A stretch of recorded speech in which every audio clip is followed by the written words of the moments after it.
Hello, everyone. Welcome to Kala Podcast. We deliver campus news, share information about campus services, as well as provide entertainment for HonCC students and the UH community. We talk about various topics we find interesting, interview other HonCC students and faculty, and UH students. Just a couple of reminders when you come into campus, make sure you fill out the LumiSite app or website, wear a mask, and make appointments on Star Balance. In today's episode, we'll be talking with the various student services that HCC offers. Our first guest is Mr. Drake Zinkgraf, one of the counselors at HCC. Hello, thanks for having me on. It's exciting to be here. Awesome. Well, thank you again for joining us.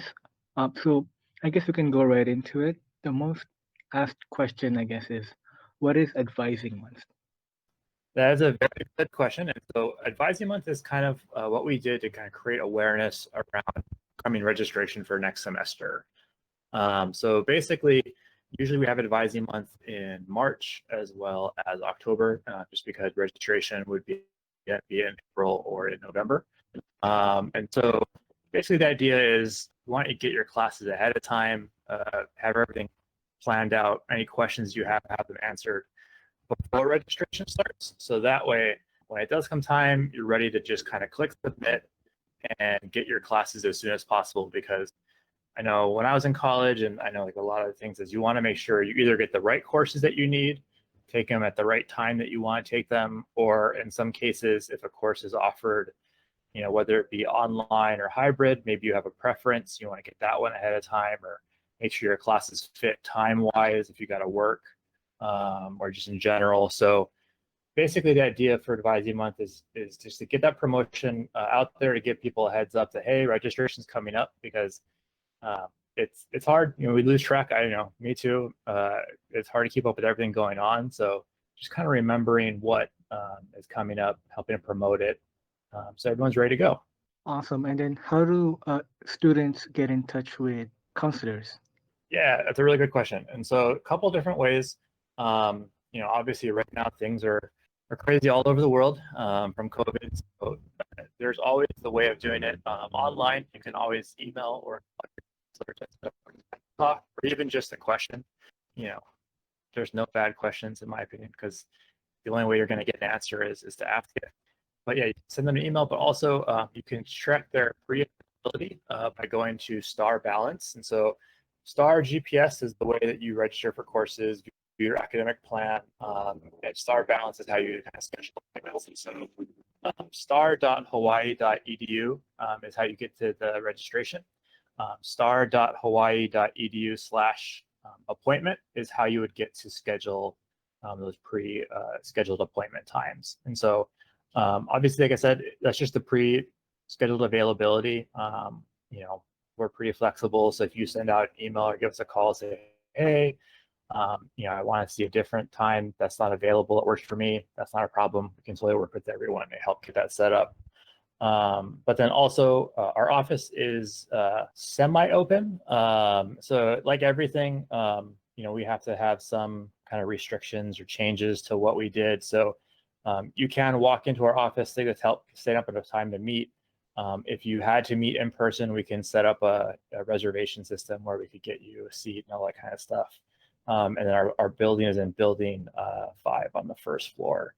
What's nice is that it has a big door that says academic counseling office there too. Nice. And are there any important deadlines or dates for students to be mindful of?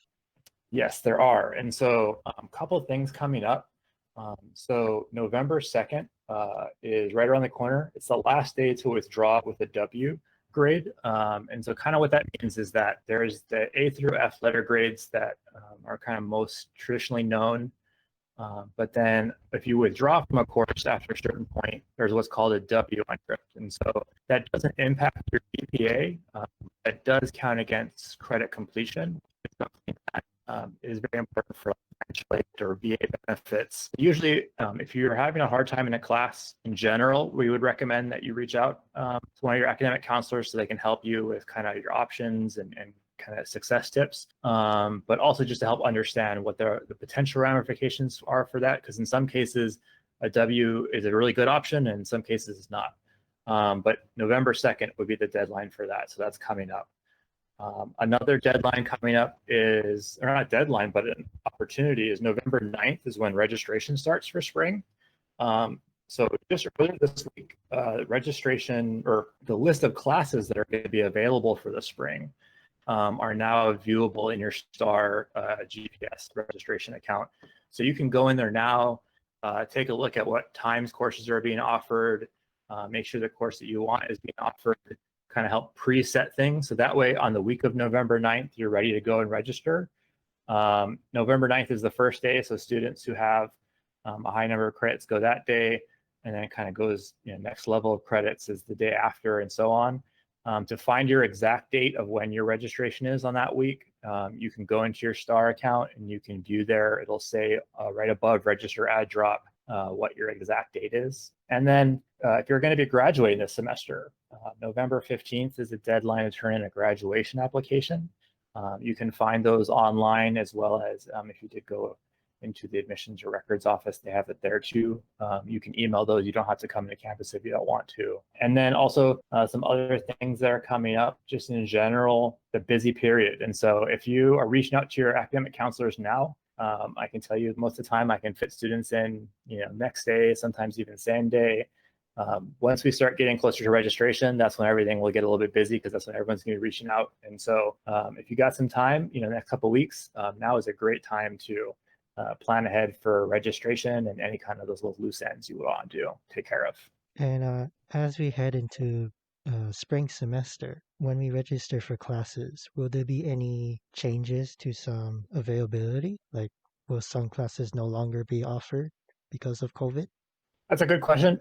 And the answer is probably going to be probably not, and the final answer is it depends. And so one thing that you might have, I'm sure you folks all experienced over this past semester, when the list of classes for this current semester that we're in now for fall came out back in March, we didn't really have all the idea of what was going to happen with the pandemic, and then how courses were offered changed over the summer.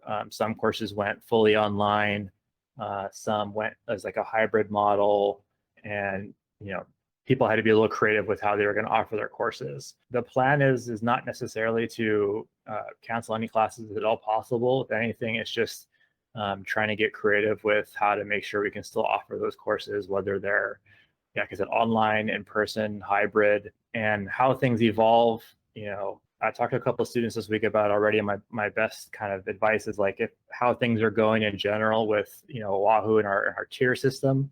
Like if we're moving up the tiers, there's a better chance that classes going forward are going to go back to kind of more like what we're used to. Until then, it's probably going to be a little bit of some online, some hybrid.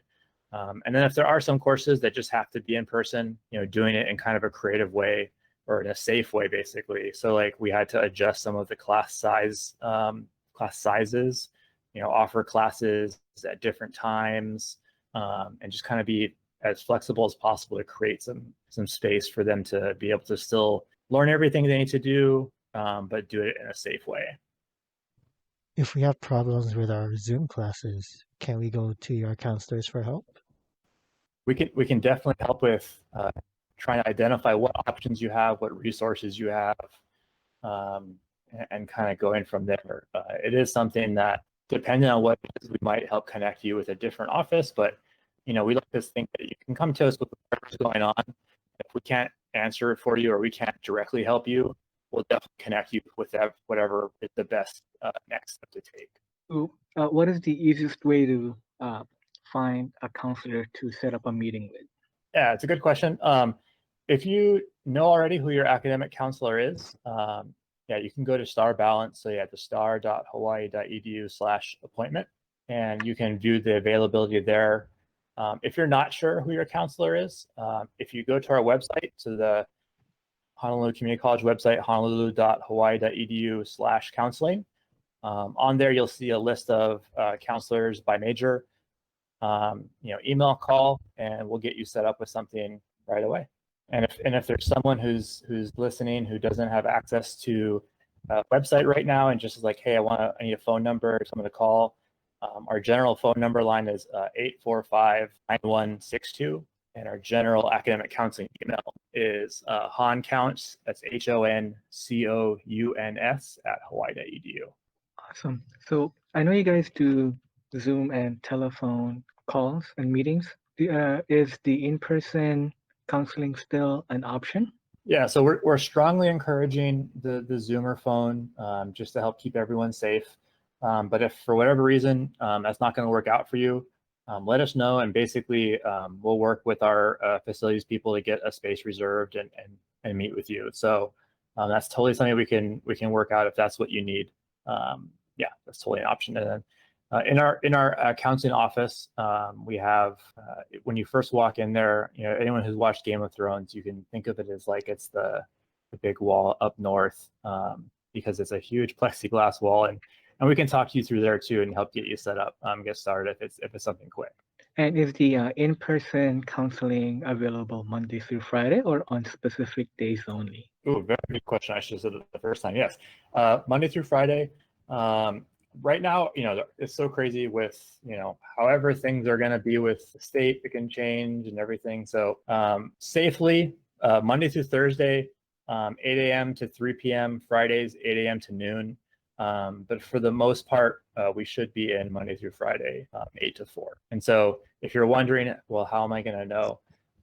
If you go to our counseling website, the honolulu.hawaii.edu/counseling, our most up-to-date hours will be there, but you can also give us a call, email. But yeah, pretty safe. If you're coming Monday through Friday, the morning will be there.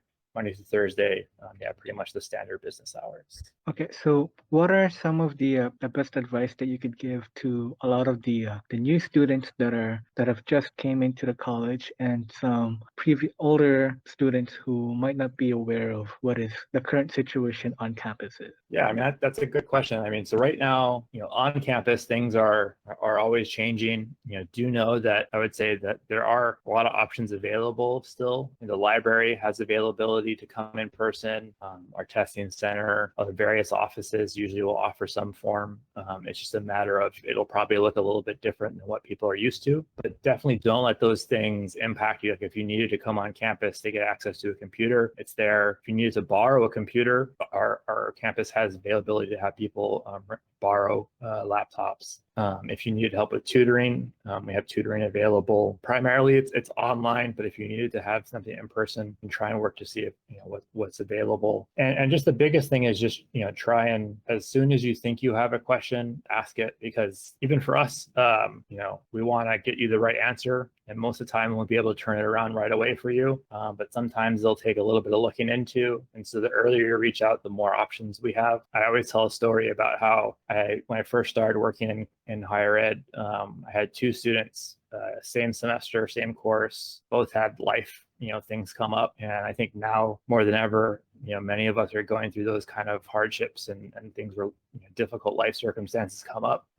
One reached out and basically said, hey, I got to fly home to Big Island. I'm going to be gone for a couple of months. Like, what do I do? And we were able to connect with their instructor and work on a way for them to be able to complete the work and pass the course. And another student kind of disappeared and came back like a year later and said, hey, that semester life happened. I had to leave. I didn't tell anyone. And it was too late for us to kind of go back and create I bring it up just to say things are challenging right now and difficult. And there's a lot of, it depends, a lot of things that are going to be unique to certain individual circumstances. And we totally understand. We totally want to help, but we just need to know, and we know how and what's going on. So just let us know any questions you have, big or small. Like I've had, some students even just, it's with things that are just help with little things, and things help with big things. It's all good. But the only way we can help is if we know how we can help. And so just first time you think you have a question, let us know. And sometimes it's hard to even figure out what questions we have. And so if you're ever thinking about something, you're like, I wonder, what about when is registration? Or, I wonder if I could take a different class.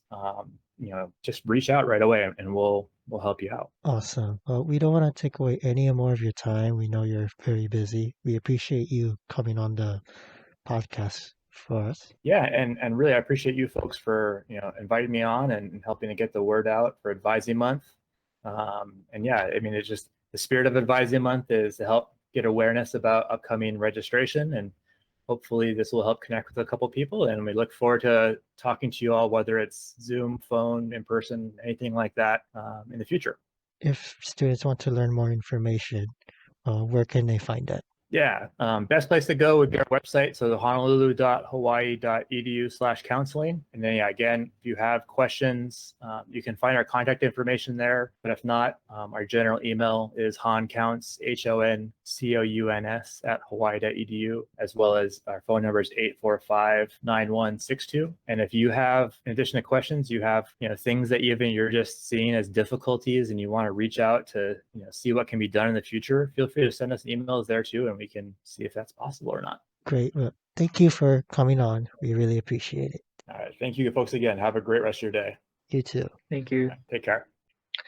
Okay, guys, our next guest is Heather from Financial Aid. Thank you so much for joining us today. No problem. Thank you for inviting me. Awesome. So we know that this month FAFSA just opened up. How should students apply for FAFSA? So the best way to apply for financial aid is to complete the FAFSA, and that can be done on the website studentaid.gov. That's the easiest and best way to apply if you have a laptop or a computer or a tablet. The other way that you can apply is on your smartphone. There is an app called Federal Student Aid or My Student Aid. It's a free app, and you can download that and do your FAFSA that way. We also have other options that include doing a paper version, which we highly discourage. But if you don't have access to the internet or device, then there is that option. Should everybody apply for FAFSA even if they don't think that they'll get it, or Yes, not at all? yeah, definitely. It is a free application, and it takes about an hour if you have all your information with you. Some students it takes less, but everyone should do it because it's free, and you never know what kind of financial aid you can get.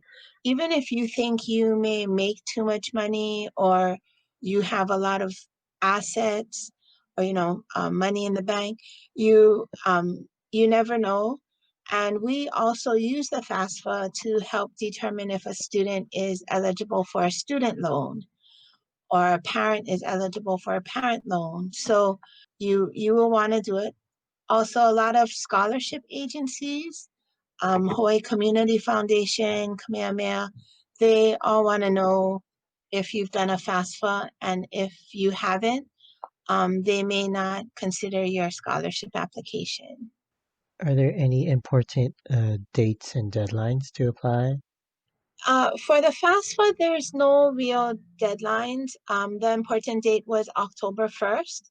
So as of that date, you can complete a 21-22 FAFSA. And so that's actually for next school year, which starts in August of 2021. So I know that's kind of far off for a lot of people, especially in these times where we can barely plan a month in advance, because financial aid is normally first come, first serve. And you want to kind of position yourself to get the most financial aid possible. The application is available now, and it's okay if you change your mind.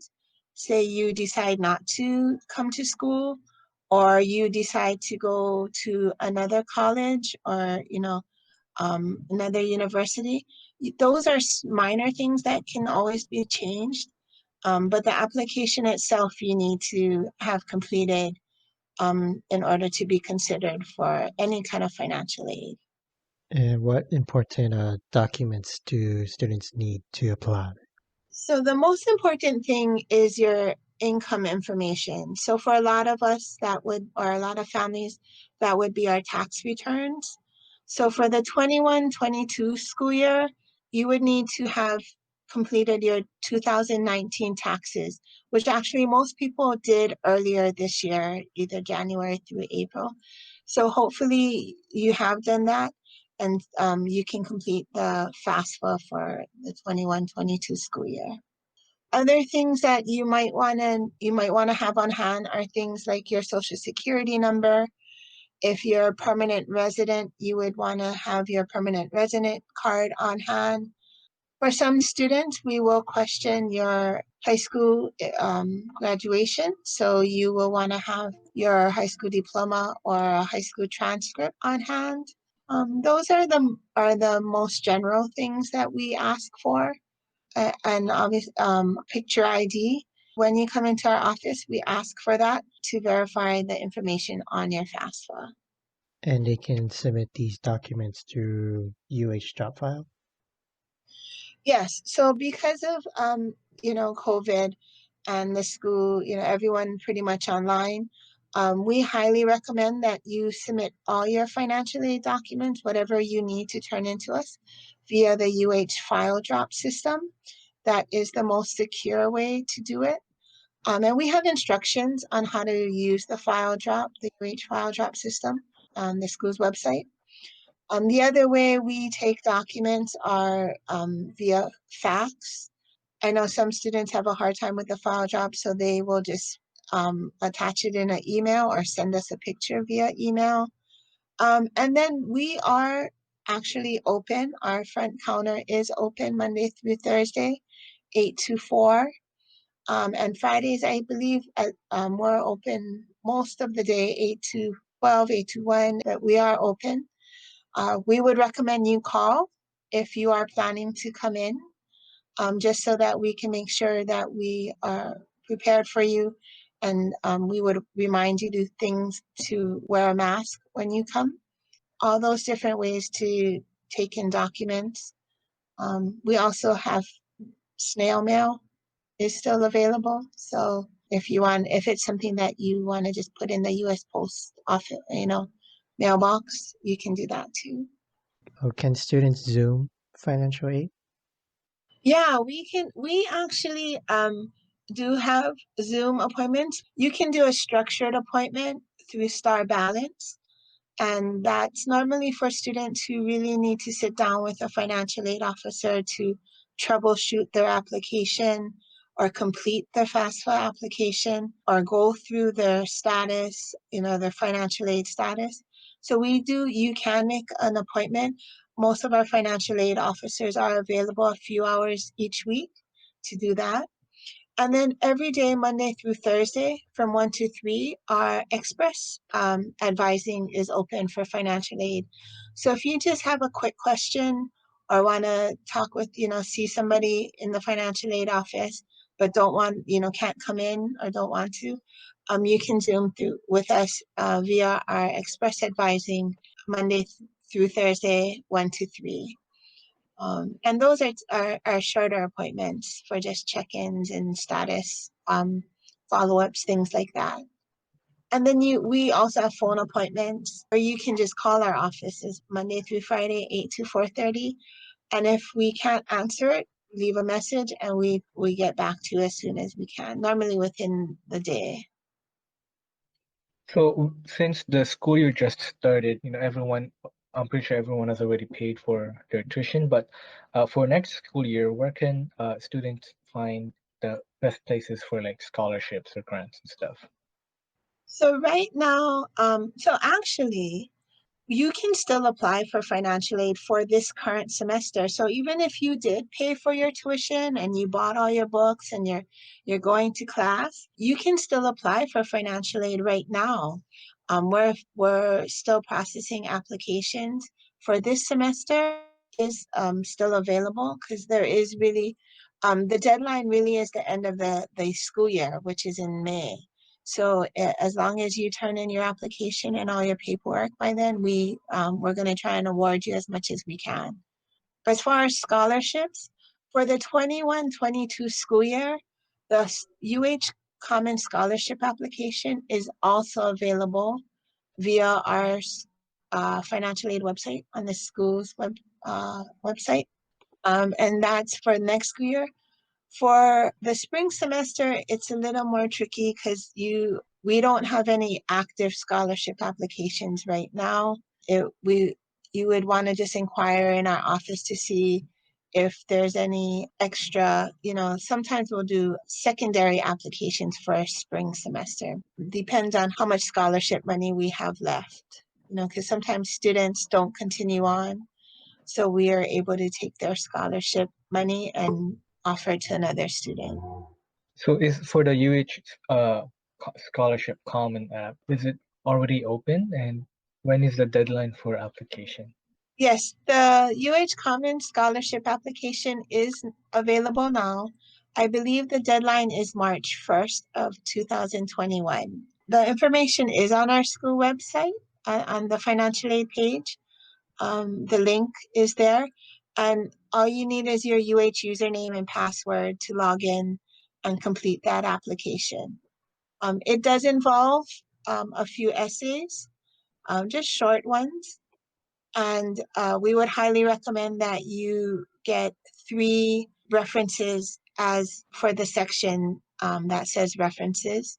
It's not required to submit the application, but some scholarships do look at the references, and that can be a determining factor whether or not you get a scholarship.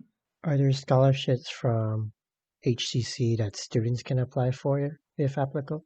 Yes, so the UH Common Scholarship application, it actually allows us to consider a student for all of the different scholarships that we have here at HCC, as well as the university. So some scholarships are super general, and as long as you're going to a community college, you may be eligible for it. Some are more specific, like you have to be in a certain major or a certain grade level. We do is we take everyone and then we match them to the different scholarships that they may qualify for, and then the committees make their selection. I want to say there's also a lot of scholarships in the community. With a little legwork, students can get quite a bit of money. The biggest scholarship organization outside of the university is Hawaii Community Foundation, and they have a very similar scholarship process where you do one application and they will look at which scholarships you are eligible for.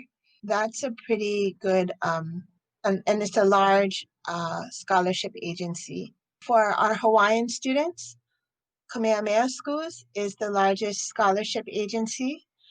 There are several steps that they need to take in order to be eligible for a scholarship from Kamehameha, but it's worth it, and it actually opens up the doors for a lot of different types of money for those students.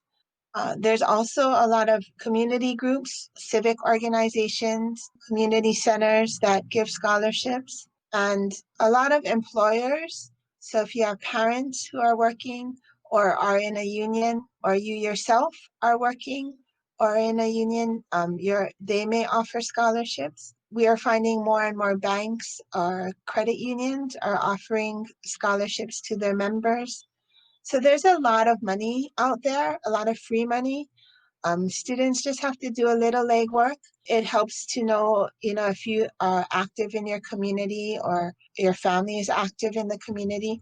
That's the best way to find out about scholarship opportunities. We also try to list any scholarship opportunities we are notified of on our webpage. So it's a little difficult to keep those up to date, but you can always call if you see something on there and you're not sure if it's still available or not.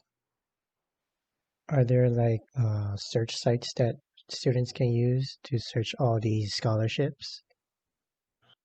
I can't think of one offhand, but what we do tell students is to just be cautious of any website they go to.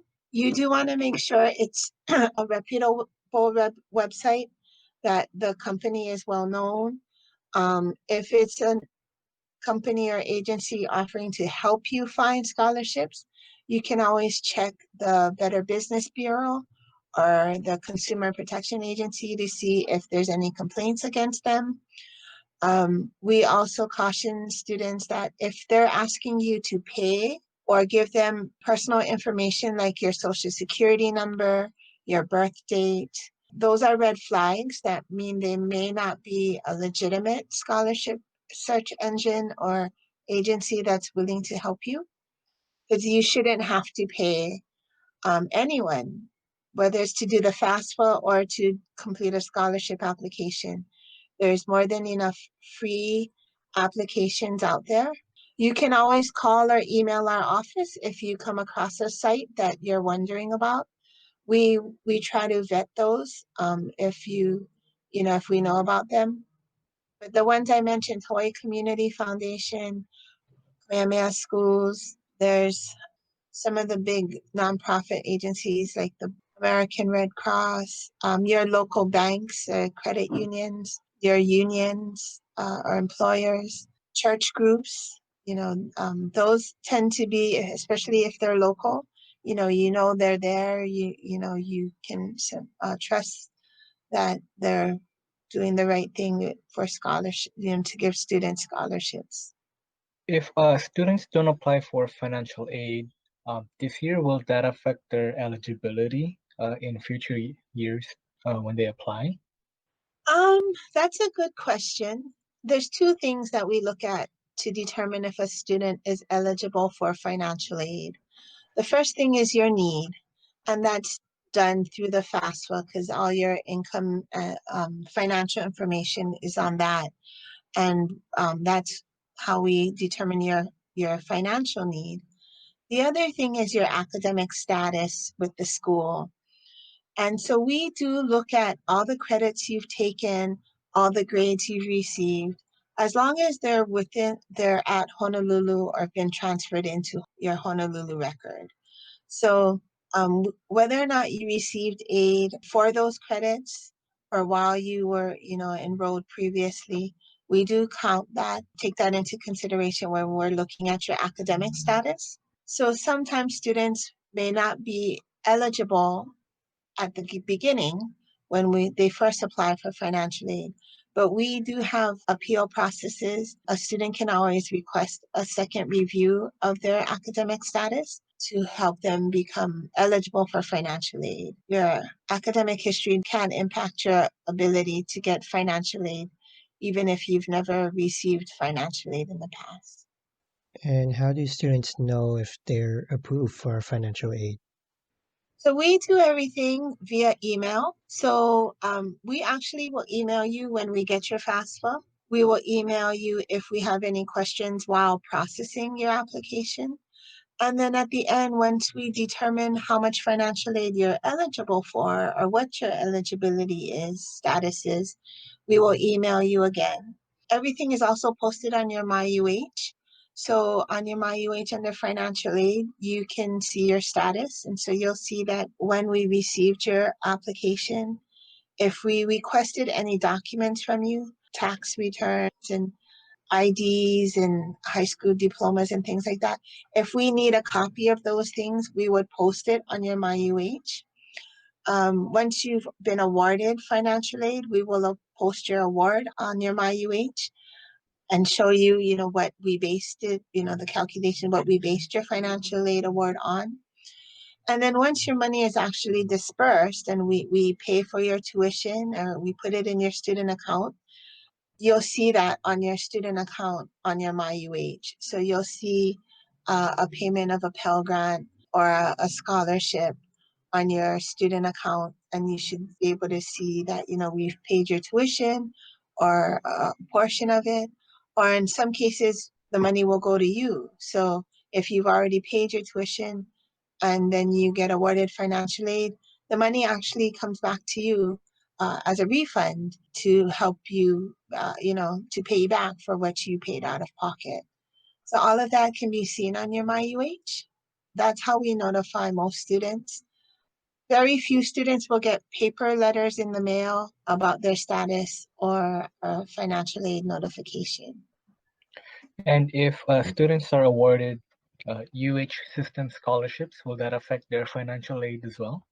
It can. Part of the financial aid awarding process is we determine what's called your cost of attendance or a budget on how much we think it'll cost you to come to school. And then based on your FAFSA and any financial aid award, we try to meet your cost of attendance, your budget.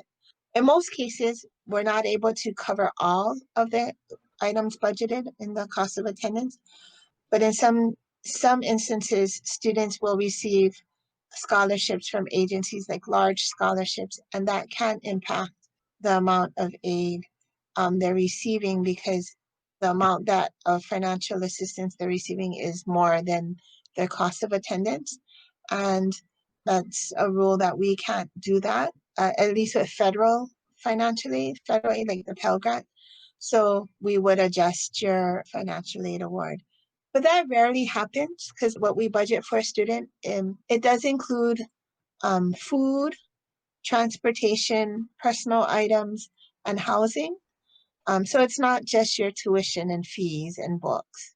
So most students don't run into that problem of having too much financial aid. We do take into consideration all the scholarships you're receiving from outside agencies, as well as how much financial aid you're receiving from our office. And I know HCC has a payment plan. Will that affect their financial aid? No, in fact, a lot of students, they forget to apply on time, or maybe they were having a difficulty applying for financial aid before school started. So they sign up for the payment plan option because that's a great way if you need to pay for your tuition out of pocket. And then afterwards, they go through the financial aid process and they get awarded. We don't take into consideration any payments you've made towards your tuition or how much if you've paid in full or not. We strictly go based on what your financial aid eligibility is. It's pretty common for a student to be in a payment plan and then get awarded financial aid. And then their financial aid helps pay off their payment plan so that there is no more payments made and that, their tuition is taken care of. If for any reason you need to sign up, you need to pay for your tuition out of pocket, on your own, the payment plan is a great option for students to pay down their tuition. So even if, say, I was awarded financial aid, I can still pay for everything up front and then I'll get refunded for it through the financial aid? You could. We wouldn't recommend that because once you're awarded financial aid, our system sees that you're getting that money, so they wouldn't require you to make any payments, or they wouldn't expect you to make any payments. However, if you felt that you wanted to pay for your tuition, even though you have financial aid scheduled, you can, and you would get reimbursed for what you paid out of. What are some of the more common mistakes that most students make when applying for like financial aid or scholarships? I think the most common one is the issue about being independent or dependent. The application for federal student aid, those are the two categories. A student is either considered dependent or independent, and it's based on a bunch of questions. And sometimes the students will answer those questions incorrectly. So things like, are you a graduate student? Are you in legal guardianship? Do you have dependents? Those are the questions that are asked to help determine whether a student is a dependent or independent student. So if you answer those questions incorrectly, it can take you down the wrong path of the application. And then we would have to go back and correct that. So we tell students to read carefully. The application over the years has gotten better and better about helpful hints. There's a chat feature. There's all kind of support to make sure that, if you don't understand the question, you can get help in clarifying what your answer to the question is. The other thing that we see a lot of is students will apply, say now, for financial aid. They'll do their FAFSA in October and then completely forget that they've ever done anything. And then a week before school starts, they'll contact us and say, hey, what happened to my financial aid? We highly encourage that once you do your application, that you check your emails, that you contact us, that you don't forget that you've applied for financial aid, because sometimes we'll ask for you to take an action on your application or for you to submit a document so that we can complete your application. And if you don't do that in a timely manner, your application will just sit there. We won't be able to offer you any financial aid. So you really want to stay on top of the application so that you don't forget. And then also, you know where we're at in processing your application. That's kind of the two common things, that areas that we see students and families, to be honest, struggle with. The last thing I wanted to mention, hopefully every student knows about FERPA, and that's the right to privacy, students' right to privacy. So as a student at HCC, there is expectations that we will not share your information with just anyone, that we either get approval from you in writing or that we don't disclose any information. And for financial aid, that's even more so the case. Even though you may provide your parents' information on the application itself, does not give your parent the right to any of the information that about your financial aid status. So we just remind students that, you know, it's your FAFSA, your application, your financial aid, that you are the one that we are the only one that we are able to talk to and disclose information to. Now, if you need assistance, maybe your parent wants to know, that you would have to be with your parent and agree to that so that they can get the information. But we do not give out any information to anyone besides the students.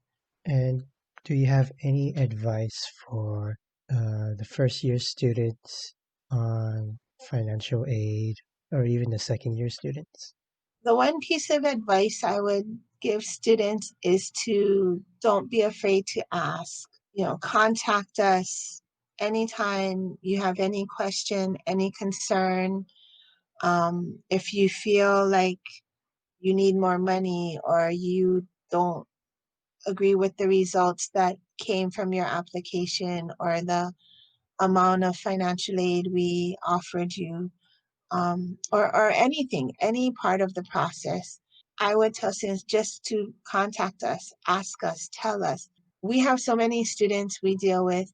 There's so many steps and regulations and things that we have to manage in our office that we can't think of every scenario and every, you know, student's specific concerns. So we really ask the students to let us know, like, hey, you know, can you tell me why I didn't get this? Or, hey, where, you know, I haven't heard from you folks in a few weeks. Or, you know, can I drop my class? Will I have to pay back my financial aid? All those things, we just recommend that you come and ask us, because then we can tell you what it is. Awesome. Thank you so much for joining us today, Heather. Oh, no problem. Thank you. I hope you and the listeners got something out of today's for financial aid. And again, like I said, it never hurts to ask. We're available via phone, email, everything. So in person. So we're always happy to hear from students and see students. So anytime. Thank you, Alan and Chris. Thank you for joining us. Before we let you go, could you quickly remind everyone how the best way to contact the financial aid office if students need help? Best two ways to contact us is via our email, which is on our webpage on the school website. It's HonCCFAO@hawaii.edu. The link is on our website. And our phone number is 845-9116. And if we don't answer, leave a message because we'll get back to you. Awesome. Thank you so much again. Yeah, thank you. Thank you. Thank you. Have a good day. You too. Thank you. Okay, thank you guys for listening to the Kala podcast. Again, you guys can listen on Spotify, Apple Podcast, YouTube, and Anchor. Just search for Kala Podcast. New episodes every Monday. Make sure to follow us on Instagram, Twitter, and Facebook at HCC Kala News for campus news, events, and information. Thank you guys again. See you next time.